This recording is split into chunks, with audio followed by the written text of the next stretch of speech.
If you want Disney Plus, Hulu, and HBO Max for the cheapest possible price, I'll show you exactly how to bundle all three together step by step. First, head over to disneyplus.com. You can find my affiliate link in the description below. Using it helps support the channel at no extra cost to you and takes you directly to the official Disney Plus website. Once you're on the Disney Plus website, scroll down to the Plans and Bundles section and select the Disney Plus, Hulu, HBO Max bundle.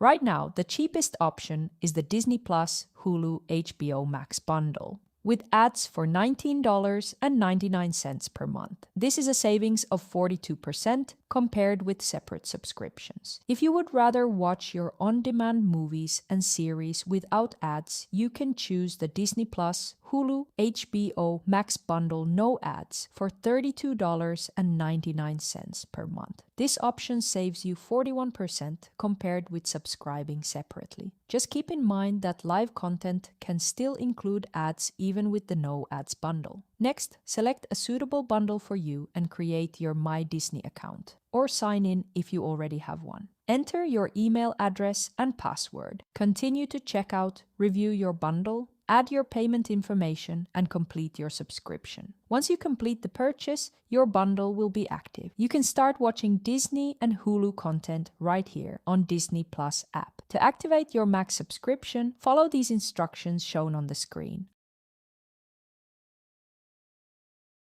I hope you found this video helpful. If you'd like to support the channel, the best way is by using my affiliate link in the description. Thanks for watching, and I'll see you in the next video.